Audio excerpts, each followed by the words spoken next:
Hello and welcome back to Football Manager 2020 with Newcastle United, the champions of the Championship, heading back up to the promised land of the Premier Division. Today, obviously, the season is over. If you missed the last episode, please go back and watch it. I've done a massive spoiler, you know what's happened, but please go back and watch it because it was exciting. A lot of stuff happened. I got a bit worked up as well. Today we're going to go through the end of season reports and all that nonsense. We've got 14 pieces of news, so we're just going to jump straight into that.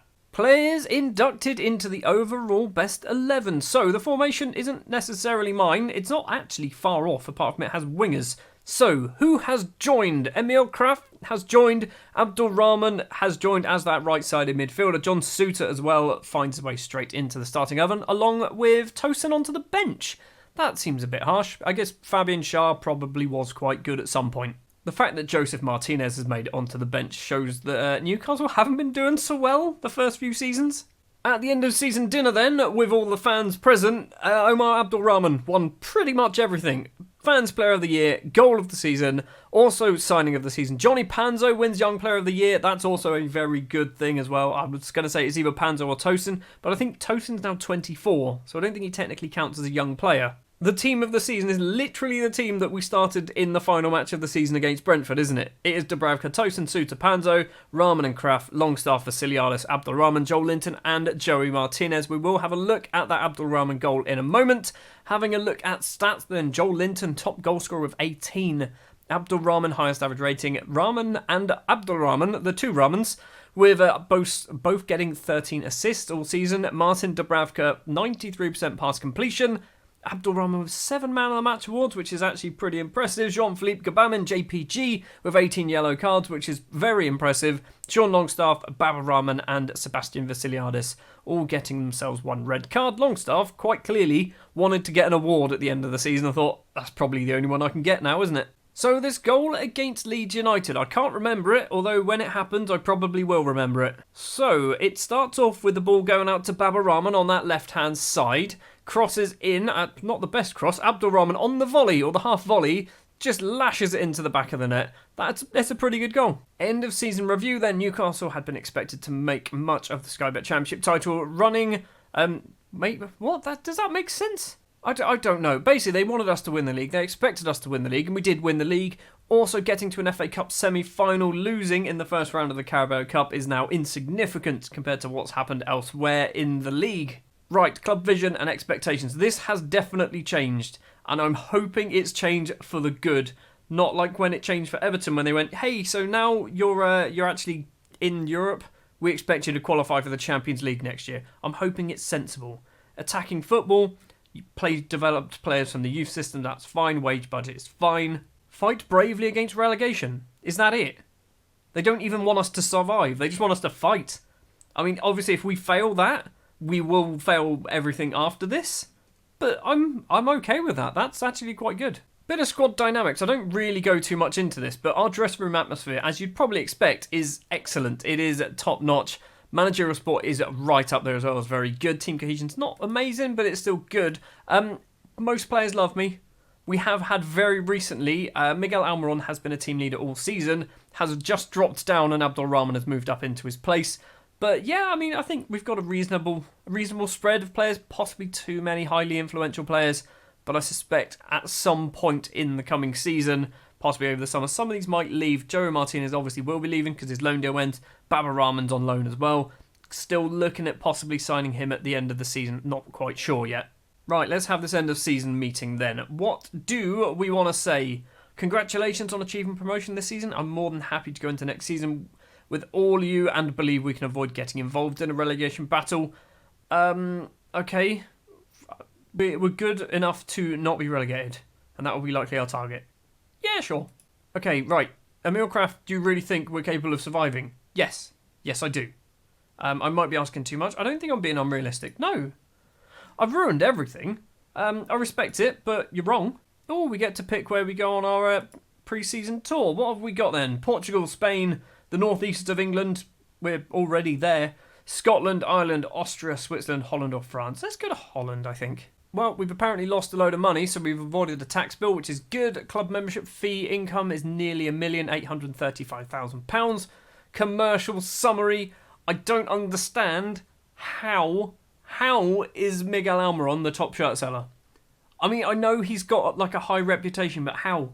And how is Abdulrahman not on that list? Also, is that Sean Longstaff or Matty Longstaff? I'm assuming Sean Longstaff. Right, we've got a scout budget which we'll deal with when the new season starts. We've also we are going to upgrade our training and youth facilities. I mean, we were already doing it. Archie, I'd already sorted that out. We were halfway through. Unless that was just the planning phase and now we're actually in progress and actually doing it. A day or so has passed and we've got a few more bits of news for some more awards. I guess not really awards, just records being broken. Joel Linton's 18 goals in this season is 3 more than what he got 2 years ago. Good job on you. Abdulrahman sets the record for most man of the match awards. I think that might be in the league. I'm not sure. But he picked up 7, which is 1 more than Joel Campbell set 2 years ago. Dubravka clean sheet record, 20 clean sheets. Broke his own record of 15. And apparently these players are out on loan. A few more days have gone by and the FA Cup has been concluded. We did go out to the eventual winners, Arsenal. They win 2-1 in the final after extra time. A 120th minute winner from Nicolas Pepe. We managed to pick up an extra £125,000 for just playing in it. So it rounds up to about £1.1 million I think we've got now from the FA Cup. Or about £1 million maybe. And then £575,000 has gone back out to the squad and backroom staff. Good news is, though, we are the biggest overachievers. We got to the semi-finals. The best match was the 2-2 draw that we were involved with, apparently. Okay. The playoff finals have just taken place, and Preston, the team that finished in 6th place in the table, the team that finished in the last possible position of the playoffs, have managed to go through and win the final after getting 2 players sent off and winning it on penalties. That is probably an exciting match if you were the Preston manager, particularly as they went 1-0 down after just 3 minutes. Looking at the Premier League then, teams that we will not be facing because they've got relegated: Watford, Aston Villa and Nottingham Forest. I've already had a quick look at Watford and Villa to see if there's any decent players there. I've not actually looked at Forest, I'll do that in a moment. Champions then, Manchester City, Manchester United, Spurs and Arsenal qualifying for the Champions League. And Liverpool, possibly? I'm not sure why we've got 5 teams qualifying for the Champions League, but sure, Wolves and Chelsea have gone into the Europa League. I don't know about the Europa League 2, partially because I don't understand that in real life, so I'm not quite sure. Our former club, 9th place, Everton finished, so they're gradually just getting worse and worse without me. They do still have Chris Wilder in charge. A couple of days after the playoff finals have taken place, we've got some more news. Average attendance record has been smashed. 39,858 is now the new highest record. Some players getting called up for international duty. Nicolas Monasterio is now a wonder kid, apparently. He's getting good. He's scored 6 goals in 3 starts and 9 off the bench for Vélez in his native Argentina. He might be playing a fair bit of football next year. Johnny Panzo has won EFL Young Player of the Year. We'll give you a lovely congratulations. Good job, buddy. You're joining permanently soon, so maybe you can win it again. I've won Manager of the Year. I've won something. I never do this. And then our chairman is pleased that I've won something as well. He's had a chat with the media and everything. 6 players in Team of the Year. Dubravka, Kraft, Panzo, Rahman, Longstaff and Joel Linton.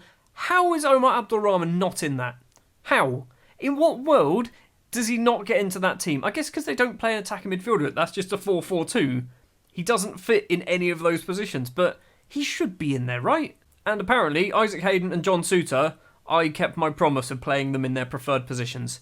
I don't think I promised anything to you guys, but sure. That is going to do it then for this episode and this season of Football Manager 2020 with Newcastle United. We will be back with another season with Newcastle back in the Premier League. I don't know when that's going to start. It might start tomorrow. It might be in a few days' time. I'm not quite sure. Obviously, right now is the Christmas period, so not really having the time to do certain stuff. So I might get the opportunity to record a couple of episodes. I don't know. We'll see. Thank you very much for watching this episode. If you did enjoy, do remember to leave a like. If you want to see more, hit the subscribe button, and I'll be back next time with Season 4 and Season 2, I guess. Season 4 overall, Season 2 of Newcastle United back in the Premier League, where we hope that we're not going to get relegated, because that's all the board want us to do.